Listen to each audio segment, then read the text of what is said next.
हर हर महादेव दोस्तों, welcome back to my channel. मैं जानवी आज आप लोगों को महाराष्ट्र के 5 ज्योतिर्लिंग का दर्शन आप लोग कैसे कर सकते हो, कहाँ से कहाँ आप लोगों को जाना पड़ेगा, उसका सबका डिटेल्स एक साथ एक ही वीडियो में देने वाले हैं। बाकी सबका अलग अलग वीडियो भी मैंने अपलोड किया है, तो होप आप लोग अगर जरूरी होगा तो देख लीजिएगा।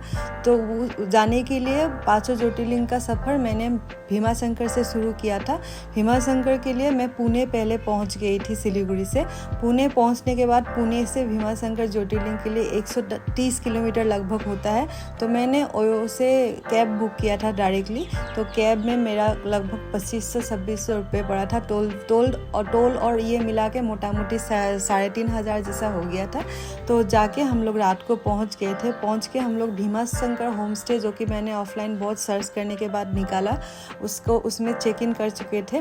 तो ये था आपका भीमाशंकर एकदम बस स्टैंड का ऑपोजिट साइड में। वहाँ पे एक बस स्टैंड भी है जहाँ से हर एक घंटे में मंचर के लिए आपको बस मिल जाएगा। मंचर से आप लोग बाकी त्र्यंबकेश्वर, नासिक जा सकते हैं, आप पुणे भी जा सकते हैं। भीमाशंकर से डायरेक्ट पुणे का, डायरेक्ट नासिक का बस नहीं मिलता है। पहले आपको मंचर जाना पड़ेगा, मंचर से आपको कनेक्टिविटी मिल जाएगा। तो ये रहा होम स्टे का बैक साइड से हम लोग रात को 9 बजे से पहले निकल चुके थे मंदिर। रात का सैन आरती देखने के लिए 9 बजे के बाद जो होता है 9:30 बजे तक खुला रहता है। तो हम लोग भागा दौड़ी में निकल चुके थे वो देखने के लिए, आरती देखने के लिए। तो वो आरती हम लोग को अच्छे से देखने मिल गया। दर्शन भी रात को अच्छे से हो गया। बहुत ज़्यादा खाली था रात को, लगभग 5-10 जन ही थे। और भीमाशंकर ज्योतिर्लिंग के अंदर जो एकदम गर्भगृह है उसमें वीडियो करने नहीं देता है। बाहर से आप वीडियो कर सकते हैं। और एक वहाँ पे एक ग्लास भी लगा हुआ रहता है, जो अगर ज़्यादा भीड़ होगा तो बाहर से ही भगवान जी का दर्शन हो जाता है। भगवान जी को ऊपर से सिल्वर का मुकुट पहनाया हुआ होता है। और बाकी आप सुबह 4 बजे से लाइन करके 5 बजे सुबह के आरती होने के बाद 5 बजे ही वो मुकुट सिर्फ हटाता है। तब आप भगवान जी का जो रियल स्वरूप है, शिवलिंग है, वो देख पाओगे। अदरवाइज हमेशा ही भगवान जी के ऊपर वो सिल्वर का मुकुट रहता है। ये सुबह हम लोग 4 बजे पहुंच गए थे मंदिर प्रांगण में। उसके बाद हम लोग लाइन लगा के फूल खरीद के भगवान जी का आरती होने के बाद जब दर्शन के लिए खोल देगा उसके लिए वेट कर रहे थे। ये रहा रुद्र अभिषेक का लिस्ट, आप लोग स्क्रीनशॉट निकाल के देख लेना। और ये देखिए एकदम अर्ली मॉर्निंग अंधेरा हो रहा था, सुबह हुआ ही नहीं था। और ये सामने और भी मंदिर था, राम जी का मंदिर, देवी माता का मंदिर। तो सबका दर्शन, सब में ये मॉर्निंग आरती हो रहा था, अर्ली मॉर्निंग। तो ये उसके बाद हम लोग चले गए थे गुप्त भीमाशंकर जी का दर्शन करने के लिए। गुप्त भीमाशंकर जी का लगभग 4-4.5 मीटर का ट्रैकिंग था, लेकिन फिर भी हम लोग ट्रैकिंग करके गए। वेदर बहुत अच्छा था। अगर आप बारिश के दिनों में जाओगे तो थोड़ा सा छाता, रेनकोट वगैरह ले लेना, और उससे आप लोगों को यात्रा में काफ़ी हेल्प होगा। जय माता दी। इसके बाद हम लोग भीमाशंकर ज्योतिर्लिंग का दर्शन फिर करने के बाद हम लोग अपना होटल के लिए बैग जा चुके थे। जाने के बाद हम लोग होटल में थोड़ा सा महाराष्ट्रियन लोकल ये बड़ा पाव, पोहा, ये सब खाया। खाने के बाद हम लोग निकल चुके थे अपना मंचर के लिए गाड़ी भाड़ा करके वहाँ से। तो जो छोटा सा गाड़ी होता है मारुति का, उसमें ऐसे आप लोग जा सकते हो। पर पर्सन 200 लेता है मंचर के लिए। तो ये रहा आप लोग वो गुप्त भीमाशंकर का रास्ता, जो ज़्यादा अच्छा भी नहीं है, ज़्यादा ख़राब भी नहीं है मैं बोलूँगी। और बहुत मतलब फॉरेस्ट है, और कहीं कहीं इसमें एरो लगाया हुआ है आप लोग को डायरेक्शन दिखाने के लिए। अदरवाइज़ यहाँ पे कोई पर्टिकुलर मतलब वो नहीं है, मतलब रास्ता नहीं है, मतलब बहुत रास्ता है। ये रहा गुप्त भीमाशंकर, जहाँ भीमा नदी का उद्गम हुआ था। हम लोग क्योंकि मार्च महीने में गए थे, तो सूखा का महीने में गए थे, तो इसीलिए इतना ज़्यादा यहाँ पे पानी नहीं था। लेकिन अदरवाइज़ यहाँ पे मैंने सुना बहुत पानी रहता है। तो हम लोग यहाँ का भी दर्शन अच्छे से किया। रास्ता में हनुमान जी के साथ भी भेंट हुआ। मतलब बहुत सारा बंदर था वहाँ पे जंगल पे। सावधान से जाइएगा, अपना मोबाइल वगैरह सावधानी से रखिएगा। और उसके बाद आने के बाद हम लोगों ने ये टीका वगैरह लगाया, क्योंकि अभी देखिए थोड़ा सा रोशनी हो रहा था, क्योंकि जब हम लोग गुप्त भीमाशंकर के लिए निकले थे ऑलमोस्ट मतलब अंधेरा ही था। यहाँ पे फिर टीका लगाने के बाद फिर से हम लोगों ने एक बार दर्शन किया अंदर मंदिर में, क्योंकि जितना ज़्यादा दर्शन हो उतना अच्छा। तो हम लोग ने 3 बार भीमाशंकर भगवान जी का दर्शन किया। अभी दुकान वगैरह खुल चुका था। और होटल आने के बाद दिख गया हम लोगों को ये हनुमान जी फिर से बरामदा में वेट कर रहे थे, बेलकोनी में आई मीन। ये सामने उल्टा साइड में देखिए बस स्टैंड है, जिसका मैंने बात आप लोगों को पहले बोला था। यहाँ से हर एक घंटा में मंदसौर के लिए बस निकलता है, आप लोग इसमें भी जा सकते हो। और ये वाला गाड़ी में पर पर्सन 200 करके लेता है। जो आप फुल गाड़ी भी अगर बुक करोगे तो वही 10 जन का भाड़ा आपको 2200 पड़ेगा, मंदसौर तक छोड़ देगा। इसके बाद हम लोग आके नासिक में त्रिम्बक गांव में आके यहाँ सेवकरी निवास में, मतलब जो एक चैरिटेबल ट्रस्ट है, इसमें 1500 रुपीज़ में AC रूम लिया 24 आवर्स के लिए। इसमें चेक इन करने के बाद लगभग हम लोगों को इवनिंग हो चुका था, तो इसमें चेक इन हम लोग कर लिए थे। काफ़ी अच्छा है और यहाँ सैंडल भी ले जाने नहीं देते, नीट एंड क्लीन। इसके बाद हम लोग ये त्र्यंबकेश्वर महादेव के पास चले गए थे। चले जाने के बाद हम लोग को शाम को दर्शन करने का सौभाग्य प्राप्त हुआ। ये त्र्यंबकेश्वर महादेव भगवान शिव का एक बहुत मतलब महत्वपूर्ण ज्योतिर्लिंग है। यहाँ पे ये रास्ता से आप लोगों को जाना पड़ेगा। जाने के बाद ये मंदिर में प्रवेश करने के बाद अगर आप लोग चाहते हो तो 200 रुपीज़ का VIP कूपन भी ले सकते हो। और अगर नहीं भी लोगे तो शाम के टाइम में ज़्यादा रश नहीं था, तो मोटा मोटी 1 घंटा वेटिंग करने के बाद हम लोगों को दर्शन हो गया था। यहाँ पे त्र्यंबकेश्वर महादेव में ब्रह्मा विष्णु महेश्वर जी एक साथ विराजमान है। और यहाँ पे जो ज्योतिर्लिंग है, यहाँ पहले से ही जेंट्स लोग को अलाउ करता था, लेडीज़ को अलाउ नहीं करता था। लेकिन कोरोना के बाद से जेंट्स एंड लेडीज़ दोनों को ही अलाउ नहीं करता है। बाहर से ही आप लाइन लगा के कतार में खड़े होके अंदर दर्शन कर पाओगे। वहाँ पे भी एक ग्लास लगाया हुआ है। और एक बात मैं आप लोगों को बोल दूँ, यहाँ पे रुद्राभिषेक मंदिर के अंदर नहीं होता है। जैसे भीमाशंकर में रुद्राभिषेक होता है मंदिर के अंदर, दे सकते हैं आप, यहाँ नहीं होता है। यहाँ बाहर ही बिठा के, जो मंदिर के भीतर का हॉल है उसमें बिठा के ही कराते हैं। और ये बाहर में भी एक शिवलिंग है बहुत अच्छा, उसके पास ब्रह्मा विष्णु महेश जी का जैसे होता है अंदर जैसे है, सेम टू सेम ऐसा बाहर भी लगाया हुआ है। तो इसमें भी आप लोग अपना पानी या दूध जो भी डालना है डाल सकते हैं। डालने के बाद आप दर्शन कर आपका हो जाएगा अच्छे से। हम लोग ये शाम को भी दर्शन किए। करने के बाद हम लोग फिर सेवकरी निवास गए।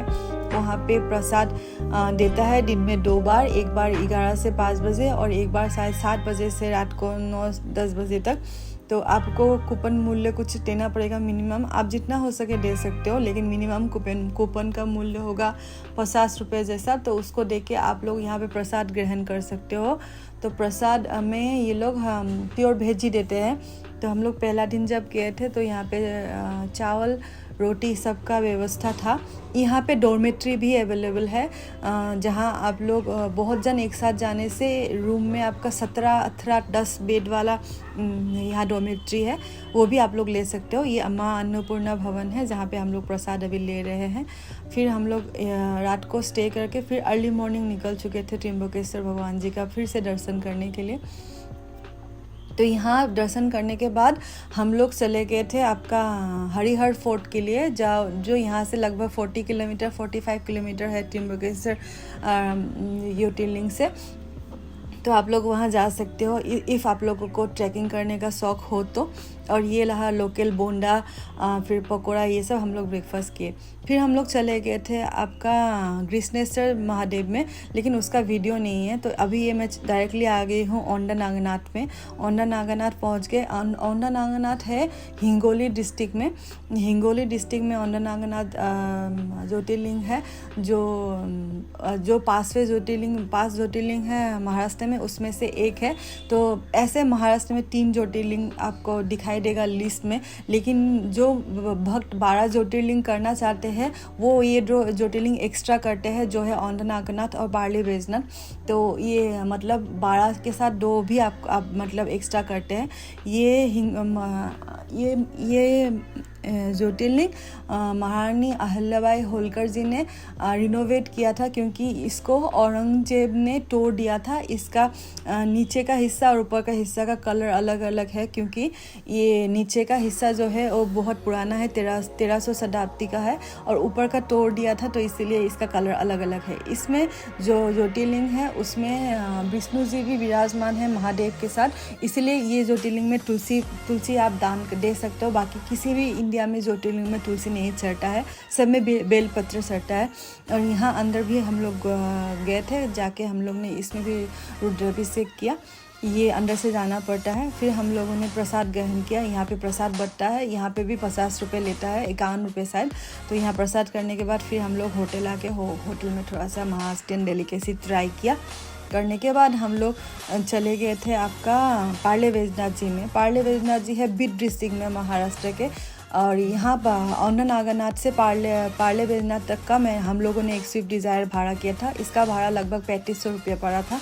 यहाँ जाने के बाद ये है माँ अन्नपूर्णा ट्रस्ट का, चैरिटेबल ट्रस्ट का भंडारा, जहाँ अच्छा खाना मिलता है। और यही एक प्लेस है जहाँ पार्ले वैजनाथ जाने से सब लोग खाते हैं। तो यहाँ आप लोग अपना मन हिसाब से डोनेट कर सकते हो। ये लोग उसी से नेक्स्ट डे खिलाते हैं। आप जो आज डोनेशन होता है उससे ये लोग कल खिलाता है। तो ज़रूर कुछ दान करना चाहिए। इसके बाद हम लोग चले गए थे शाम को दर्शन करने के लिए। एक बार दर्शन होने के बाद अभी नेक्स्ट डे भी हम लोग सुबह सुबह चले आए थे दर्शन करने के लिए। यहाँ ये मंदिर आपका 20 रुपीज़ का एक कूपन काटना पड़ता है यहाँ पे रुद्राभिषेक करने के लिए। और ऐसे लाइन से भी आप देख सकते हो। ये जितना सामान है ये आप लोगों को रुद्राभिषेक का जो दूध वगैरह है, जो भी आप चढ़ाना चाहते हो वो सब अपने से ले जाना पड़ेगा। अदरवाइज़ पंडित जी को भी अगर आप पैसा दोगे तो वो भी ला देगा। तो यहाँ भी बहुत अच्छे तरीके से रुद्राभिषेक हम लोगों का हो चुका था। ये अंदर का पूरा अच्छा सा एक काठ का मतलब आर्किटेक्चर है, मैं बोलूँगी। ये पांडवों द्वारा स्थापित किया गया था आपका द्वापर युग में। तो ये जो ज्योतिर्लिंग है इसको आधा ज्योतिर्लिंग भी कोई बोलते हैं, क्योंकि वैजनाथ ज्योतिर्लिंग आपका झारखंड देवघर में भी है, जो कि पंचम ज्योतिर्लिंग में आता है।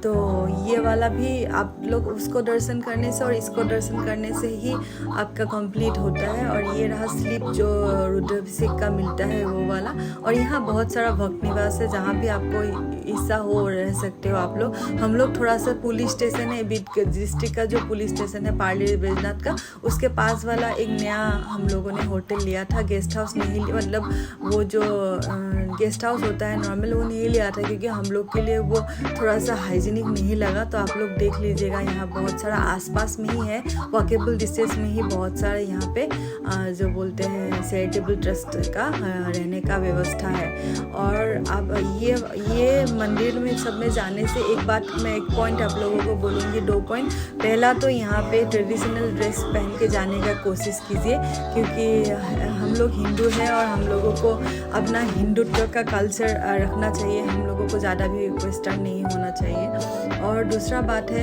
यहाँ मंदिर के अंदर जो गर्भगृह है उसमें वीडियोग्राफी अलाउड ये लोग नहीं करते हैं, तो उसका ज़रूर हम लोगों को सम्मान करना चाहिए। और दैट्स ऑल। आप लोग भी ट्राई करना ऐसा जाने के लिए। और कुछ डाउट्स एंड क्वेरी हो तो प्लीज़ मैसेज कर दीजिएगा, मैं ट्राई करूँगी रिप्लाई करने के लिए। तो यहाँ खाने पीने पानी का भी व्यवस्था है और प्रसाद का भी व्यवस्था है, सब मैंने आप लोगों को बता दिया। अन्नपूर्णा चैरिटेबल ट्रस्ट जो बगल में ही है, आप वहाँ पे खाना पीना करना, क्योंकि बहुत हाइजीनिक एंड बहुत टेस्टी, और उन लोग बहुत सम्मान से खिलाते हैं। तो होटल से भी आपको अच्छा मिलेगा। तो थैंक्स फॉर वॉचिंग। और कुछ भी सजेशन हो तो बताना। हर हर महादेव। Thanks for watching.